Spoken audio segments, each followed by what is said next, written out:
नमस्कार दोस्तों, आपके अपने कांवत क्लासेज 2.0 चैनल पर हार्दिक स्वागत है। आज हम आपके लिए हिंदी भाषा फर्स्ट का 30 प्रश्नों का प्रीवियस पेपर लेकर आए हैं, जो रीट एग्ज़ाम हुई थी 2022 भर्ती परीक्षा की। 2022 में जो प्री पेपर की जगह मेंस पेपर हुआ था ना, उसका ये प्रीवियस पेपर है। इस आधार पर हम आपके लिए सभी प्रीवियस पेपर जितने भी हुए हैं रीट के, उन सभी को उपलब्ध कराएंगे और किस तरह के प्रश्न उनमें पूछे गए उस आधार पर आपके लिए पेपर लेकर आएंगे। तो देखते हैं किस किस तरह के प्रश्न पूछे गए हैं। उसी आधार पर हम जो 27 फरवरी 2025 का एग्ज़ाम है, उसमें किस तरह के प्रश्न आएंगे उनके बारे में डिस्कस करेंगे। ठीक है, तो चलते हैं, देखते हैं किस तरह के प्रश्न पूछे गए हैं। तो साथियों, ये भाषा फर्स्ट है हिंदी। ठीक है, हिंदी में 30 प्रश्न हैं और सभी प्रश्न करने अनिवार्य है। आपको यहाँ दिखाया जा रहा है कि 4 ऑप्शन दिए गए हैं। ठीक है, लेकिन आपकी जो 2025 में फरवरी में एग्ज़ाम होगी, उसमें साथियों आपको 5 ऑप्शन देखने को मिलेंगे और जो लास्ट ऑप्शन है वो आपको यहाँ पर दिखाई देगा। इसमें केवल 4 ही दिखाई गए हैं और अगर 5 प्रश्न, पाँचों ऑप्शन आपको पाँचों ऑप्शन में से एक ऑप्शन आपको ज़रूर अटैम्प्ट करना है, मतलब प्रत्येक प्रश्न करना ज़रूरी है। अगर आप 10 प्रश्नों से ज़्यादा प्रश्न अगर छोड़ देंगे तो आपका प्रश्न पत्र चेक नहीं होगा, इसलिए आपको प्रत्येक प्रश्न करना ज़रूरी है। ठीक है, वरना आपकी नेगेटिव मार्किंग कट सकती है। तो किस किस तरह के प्रश्न पूछे गए हैं, चलो देखते हैं। पहला जो प्रश्न है 31वां, वो है किंडरगार्टन शिक्षण विधि के संबंध में सत्य कथन है। आपको केवल सत्य कथन बताना है। यह एक अमनोवैज्ञानिक प्रणाली है। तो साथियों, अमनोवैज्ञानिक तो नहीं है, ये मनोवैज्ञानिक है। यह उच्च माध्यमिक स्तर के विद्यार्थियों के लिए अधिक उपयोगी है। तो उच्च माध्यमिक के लिए नहीं साथियों, ये प्राथमिक स्तर के लिए उपयोगी है। यह कुक महोदयों ने इस विधि का निश्चित रूप प्रदान किया। इसे कुक महोदय, तो कुक महोदय नहीं है साथियों, कुक महोदय ने जो विधि दी थी वो दी थी खेल विधि। ठीक है, ये भी काफ़ी महत्वपूर्ण प्रश्न है और बहुत बार एग्जाम में पूछा गया है कि खेल विधि के प्रतिपादककर्ता कौन है। तो ये दी थी कुक महोदय ने। लेकिन जो किंडरगार्टन शिक्षण विधि है, इसके जो प्रतिपादककर्ता थे साथियों, फ्रोबेल थे। कौन थे? फ्रोबेल। तो ये भी काफ़ी इंपॉर्टेंट है, बार बार एग्जाम में पूछे जाने वाला प्रश्न है। तो आपको ये ध्यान रखना है कि किंडरगार्टन जो विधि है किसने दी? फ्रोबेल ने। और नेक्स्ट जो हमारा ऑप्शन है वो है भाषा के व्याकरण एवं साहित्य शिक्षा इस विधि से नहीं दी जा सकती। तो यही कथन सही है, क्योंकि यही भाषा और साहित्य की विधि इसमें नहीं दी जाती। इसमें बच्चों को केवल मानसिक रूप से क्या किया जाता है? विकसित किया जाता है। इसमें खेल खेल में सिखाया जाता है। ठीक है, किंडरगार्टन में साथियों, जो किंडरगार्टन शब्द है इसका मतलब होता है बच्चों की फुलवारी। तो इसका सही उत्तर होगा डी ऑप्शन, करेक्ट आंसर है। बढ़ते हैं नेक्स्ट प्रश्न पर। और साथियों, हम आपको जितने भी प्रश्न बता रहे हैं वो आपके लिए सभी महत्वपूर्ण होंगे और आने वाले एग्जाम में या प्रीवियस पेपर में आपको कहीं ना कहीं देखने को मिल सकते हैं। ठीक है, तो 25 फरवरी के हिसाब से आपके ये प्रीवियस पेपर जितने भी हैं वो निकालना बहुत ज़रूरी है। तो सभी साथी अगर 2000 जो 22 से हमारे पेपर 22 से लेकर 2000 जो 11-12 में लगे थे, वहाँ तक के प्रीवियस पेपरों को अगर निकाल लेंगे तो उसमें से ही आपका रीट प्री तो क्लियर हो जाएगा। तो इन सभी प्रश्न पत्रों को हम आपके लिए यहाँ उपलब्ध कराएंगे। तो जो भी साथी हमारे साथ पहली बार जुड़ा है तो चैनल को अवश्य सब्सक्राइब कर ले साथियों, और बेल आइकन को प्रेस कर ले ताकि तब भी वीडियो आए तो आप उसको देख पाएँ। तो नेक्स्ट हमारा जो प्रश्न है वो है, बेसिक शिक्षा प्रणाली में भाषा की शिक्षा निम्नलिखित में से किस माध्यम में दी जा सकती है? तो भाषा की जो शिक्षा दी जा सकती है साथियों, वो सामाजिक पर्यावरण से दी जा सकती है। ठीक है, जो भाषा का ज्ञान है वो सामाजिक पर्यावरण से दिया जा सकता है। नेक्स्ट जो हमारा प्रश्न है, अगला 33वां जो प्रश्न पूछा गया था वो है साथियों, भाषा शिक्षण के संदर्भ में वैयक्तिक अनुदेशन प्रणाली की क्या सीमा है? इसमें साथियों कमी को पूछा गया है। तो इसमें विद्यार्थी को भाषा के तत्वों का ज्ञान प्रभावी रूप से कराया जा सकता है। बिल्कुल कराया जा सकता है, ये कोई कमी नहीं है। इसमें विद्यार्थी को भाषाई कौशलों में दक्ष किया जा सकता है। बिल्कुल किया जा सकता है। इसमें व्यक्तिगत शिक्षण पर बल दिया गया है। बिल्कुल दिया गया है। यह शिक्षण प्रणाली अधिक विद्यार्थियों वाली बड़ी कक्षाओं, साथियों बड़ी कक्षाओं के अध्यापन के लिए उपयोगी नहीं है। तो ये एक कमी है इसमें, क्योंकि ये बड़ी कक्षाओं के लिए बिल्कुल भी उपयोगी नहीं है। इसका भी जो करेक्ट आंसर होगा वो क्या ऑप्शन होगा, D option is the correct answer. बढ़ते हैं नेक्स्ट प्रश्न पर। और अगला जो प्रश्न है वो भी शिक्षण विधि से संबंधित है। तो शिक्षण विधि आपके लिए बहुत इंपॉर्टेंट रहने वाली है साथियों। रीट प्री में और मेंस में दोनों में शिक्षण विधियों का बहुत बड़ा रोल है। तो आप सभी शिक्षण विधियों पर विशेष तौर पर ध्यान दें। अगला जो प्रश्न पूछा गया है वो है, इनमें से कौन सा परिवीक्षित अध्ययन उपागम। साथियों, परिवीक्षित अध्ययन उपागम का सोपान नहीं है, तो जो नहीं है उसको बताना है। पहला ऑप्शन है अध्ययन कार्य का आवंटन। साथियों, अध्ययन कार्य का आवंटन तो जरूरी है, ये तो है। अध्ययन हेतु निर्देश, निर्देश भी जरूरी है साथियों, निर्देश भी जरूरी है। और अगला है विद्यार्थियों द्वारा स्वाध्याय एवं शिक्षक द्वारा मार्गदर्शक, ये कोई सोपान नहीं है साथियों। ठीक है, तो इसका जो सही उत्तर होगा सी ऑप्शन करेक्ट आंसर होगा। और कलात्मक परियोजना तो बिल्कुल ज़रूरी है, तो इसका जो करेक्ट आंसर है वो है सी ऑप्शन। ठीक है, बढ़ते हैं नेक्स्ट प्रश्न पर। अगला जो प्रश्न है हमारे साथियों वो है, नेक्स्ट प्रश्न है 35वां। हमारा जो नेक्स्ट प्रश्न है साथियों वो एक परिभाषा के रूप में उल्लेखित की गई है। तो वो है, सर्वप्रथम सरल तथा समान आकृति के वर्णों को लिखवाना प्रारंभ कराएं। उल्लेखित बात किस स्तर विद्यार्थियों हेतु कही गई है। तो सरल और समान आकृति वाले वर्ण साथियों, सरल और समान, ये तो प्राथमिक स्तर के लिए बहुत उपयोगी है। ठीक है, तो इसमें जो करेक्ट आंसर होगा A option is the correct answer. Next जो हमारा प्रश्न पत्र है साथियों वो है, भाषा कौशलों में से अभिव्यक्ति कौशल है।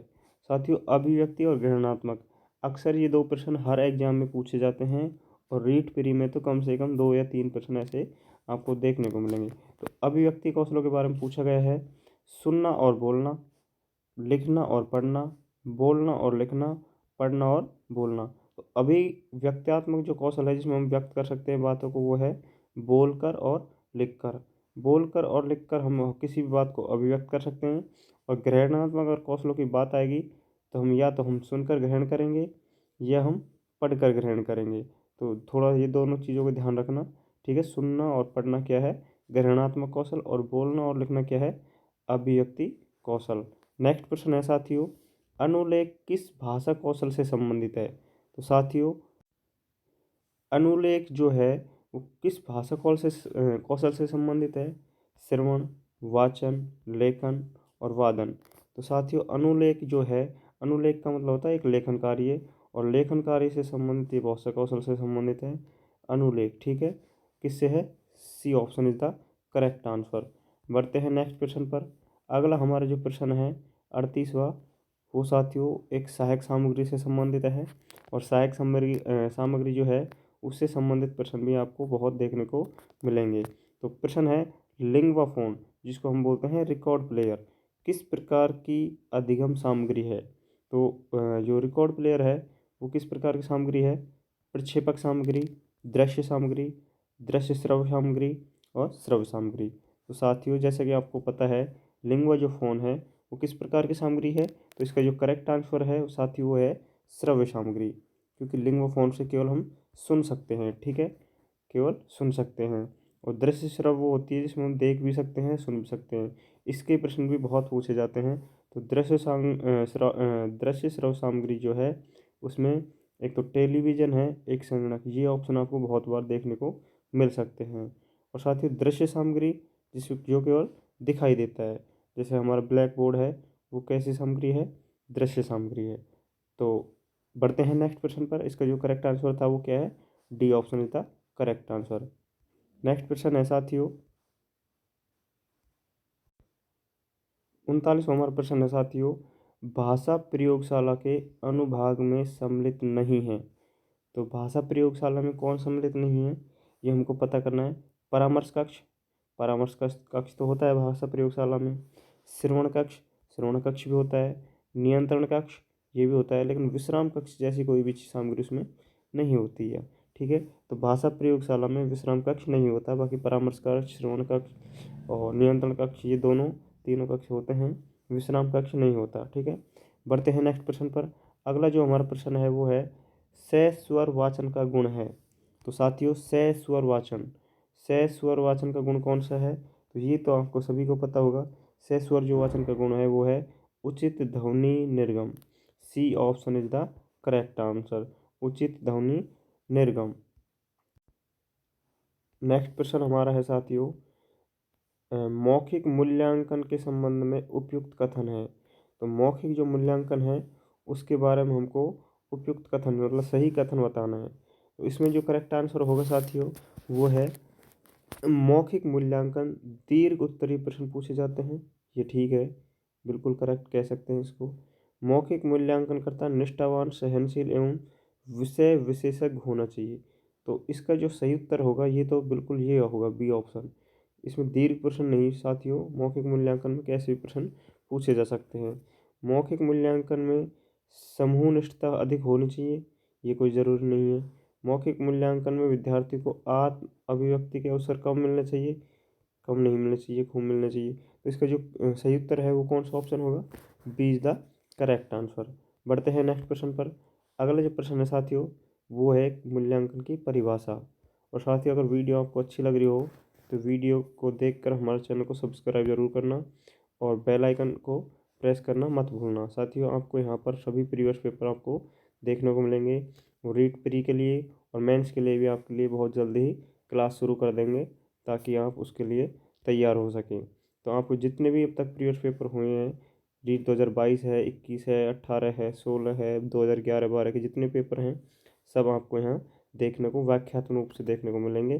तो आज ही हमारे चैनल को ज्वाइन कर लीजिए और वीडियो अगर अच्छी लगे तो कमेंट करके ज़रूर जाना आपको वीडियो कैसी लगी। 42वां जो हमारा प्रश्न है वो है मूल्यांकन उद्देश्यों की प्राप्ति की सीमा का निर्णय करने की प्रक्रिया है। तो मूल्यांकन उद्देश्य की प्राप्ति के लिए जो निर्णय करने की प्रक्रिया है यह परिभाषा किसने दी? तो साथियों ये परिभाषा किसने दी थी? माइकलिस ने। ठीक है, A option is the correct answer. Next जो हमारा प्रश्न है वो है विद्यार्थियों की सीखने से संबंधित। साथियों काफ़ी इम्पोर्टेंट प्रश्न है और बार बार हर प्रीवियस पेपर आप देखेंगे 2022 का, 21 का, 18 का, उसमें सब में ये प्रश्न पूछा गया है। और एक प्रश्न है जो भी आपको मैं बताऊंगा। तो आपको बताना है विद्यार्थी की सीखने से संबंधित कठिनाई को दूर करवाने का। साथियों कठिनाई जिसमें दूर हो रही है वह शिक्षण कहलाता है। तो आपको मैं इसका सही उत्तर बता रहा हूँ, उपचारात्मक शिक्षण। तभी भी कभी भी, ठीक है, कठिनाई को दूर करने की बात आए तो वो होता है उपचारात्मक शिक्षण। लेकिन अगर जो समस्या है उसकी हमको खोज कर रहे हैं, ठीक है, तो खोज करना किसी भी समस्या की खोज करने से संबंधित अगर बात चल रही है तो हमको वहाँ निदान बताना है। ठीक है, कौन सा मूल्यांकन बताना है, कौन सा शिक्षण बताना है? निदानात्मक मूल्यांकन या शिक्षण जो भी है, ठीक है, तो आपको निदानात्मक बताना है। ये दो प्रश्न अक्सर एग्जाम में पूछे जाते हैं। अगर कठिनाई को दूर किया जा रहा है तो वहाँ तो उपचारात्मक शिक्षण है, लेकिन खोज की जा रही है कठिनाई की, समस्या की, तो वहाँ कौन सा उपचारात्मक शिक्षण कौन सा शिक्षण हो जाएगा? निदानात्मक शिक्षण। ठीक है, तो दोनों प्रश्नों का आपको ध्यान रखना है, अक्सर ये एग्जाम में बार बार पूछे जाते हैं। और आने वाली जो 27 फरवरी की एग्ज़ाम है उसमें भी आपको ये प्रश्न जरूर देखने को मिल सकता है। नेक्स्ट जो प्रश्न है वो है सतत एवं व्यापक मूल्यांकन का दोष है। तो इसमें आपको कमी बतानी है, सतत व्यापक मूल्यांकन कौन सी कमी बताई गई है? तो साथियों इसका जो करेक्ट आंसर है वो बताना है।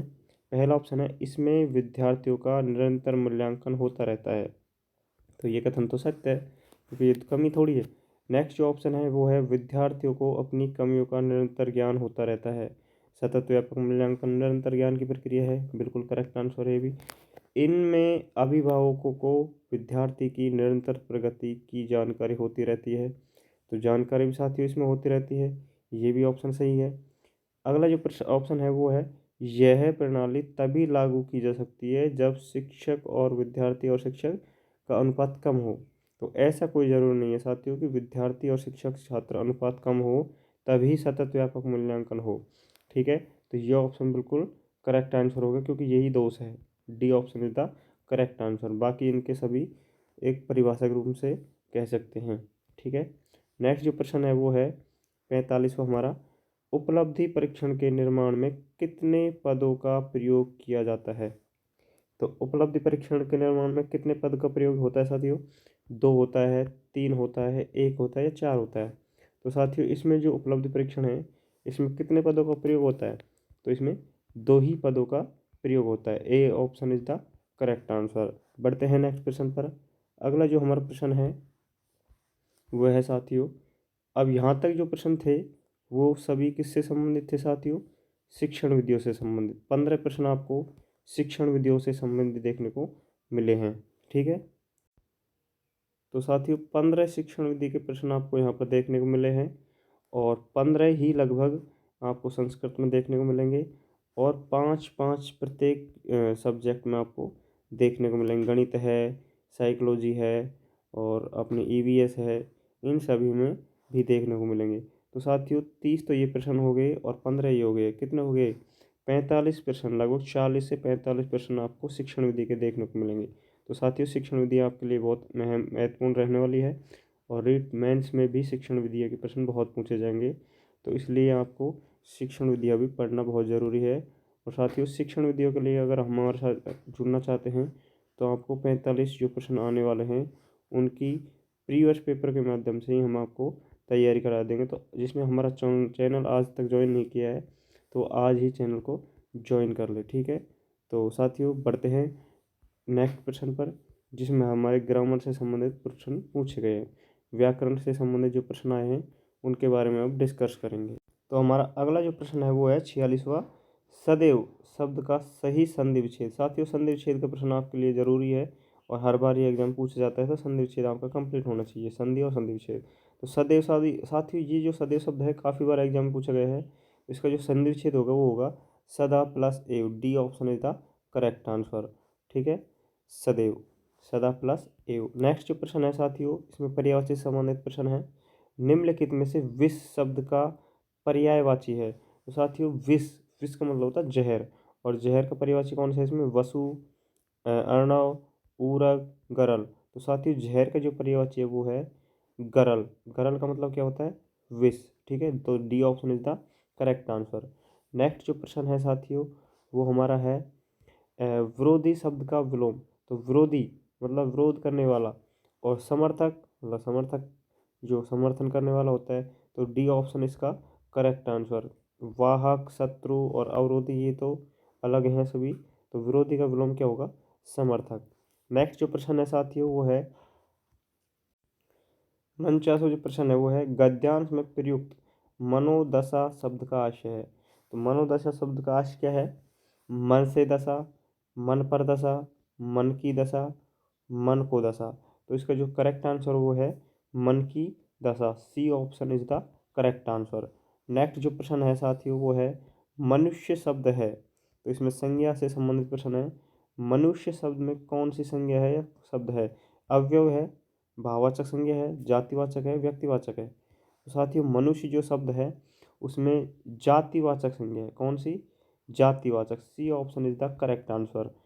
इसमें संज्ञा से संबंधित प्रश्न गया पूछा गया था, लेकिन आपको 2025 में साथियों सर्वनाम से संबंधित प्रश्न देखने को मिलेगा, तो सर्वनाम टॉपिक आपका क्लियर होना चाहिए। ठीक है, तो नेक्स्ट जो हमारा प्रश्न है वो है 51 जो प्रश्न है साथियों वो है अमूल्य शब्द का अर्थ है। तो अमूल्य का अर्थ बताना है आपको। अमूल्य का अर्थ क्या है, जिसका कोई मूल्य न हो। तो साथियों जिसका कोई मूल्य न हो वही क्या है, अमूल्य। तो A option is the correct answer. ठीक है, 51 में ए प्रश्न का जो ए ऑप्शन है वो बिल्कुल करेक्ट आंसर होगा। नेक्स्ट जो प्रश्न है साथियों वो है निधियाँ शब्द का एक वचन। तो निधि शब्द का एक वचन क्या होगा, ये सभी निधि है, निधि निधि निधि निधि, लेकिन जो सही निधि जो शुद्ध है वो कौन सी निधि है, ये है सी ऑप्शन। साथियों ये रीट लेवल 2 में भी पूछा गया था कि निधि कैसे लिखते हैं, तो ये बिल्कुल शुद्ध है और यही इसका एक वचन है। ठीक है, नेक्स्ट जो प्रश्न है साथियों वो है 53वां हमारा, क्या है, काल से संबंधित। उन्हीं के कारण पृथ्वी मातृभूमि की संज्ञा से प्राप्त करती है। तो कौन सा काल है, उन्हीं के कारण पृथ्वी मातृभूमि की संज्ञा प्राप्त करती है। तो संभाव्य भविष्य है, सामान्य वर्तमान है, संदिग्ध वर्तमान है या आसन्नभूत है। तो इसका जो करेक्ट आंसर है साथियों वो है बी, सामान्य वर्तमान। ठीक है, B is the correct answer. इसमें जो काल है वो है सामान्य वर्तमान काल। नेक्स्ट जो प्रश्न है साथियों वो है भाव शब्द है। तो भाव शब्द क्या है? स्त्रीलिंग है, नपुंसकलिंग है, पुल्लिंग है या उभयलिंग है? तो साथियों भाव शब्द कैसा है? भाव शब्द एक पुल्लिंग शब्द है। C option is the correct answer. तो सी ऑप्शन इसका सही उत्तर होगा, क्योंकि भाव क्या है? पुल्लिंग शब्द है। नेक्स्ट जो प्रश्न है साथियों हमारा, अगले प्रश्न पर बढ़ते हैं। अगला जो प्रश्न पूछा गया है वो है अचेतन शब्द का उपयुक्त अर्थ। अचेतन जो शब्द है उसका सही अर्थ क्या है आपको बताना है। तो इसका जो करेक्ट आंसर है वो है निश्चिंत, एकत्र, चकित या निर्जीव। तो इसका जो सही उत्तर होगा वो है निर्जीव। अचेतन का मतलब क्या होता है साथियों? निर्जीव। ठीक है, तो 55 का जो सही उत्तर होगा वो क्या होगा? D option is the correct answer. Next जो प्रश्न है साथियों हमारा, वाक्य के कितने अंग माने गए हैं?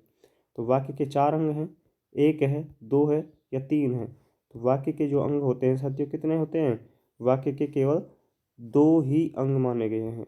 2 अंग कौन कौन से हैं वो आपको कमेंट करके ज़रूर बताना है। ठीक है, तो इसका C option is the correct answer. Next जो प्रश्न है हमारा 57वां, वो है रचना के आधार पर वाक्य के प्रकार। वाक्य का प्रश्न हर बार फिक्स है, एक प्रश्न आपको पूछा जाएगा और इसका जो सही उत्तर है वो आपको बताना है। विधानार्थक वाक्य, कृतवाच्य, संयुक्त वाक्य या भाववाच्य?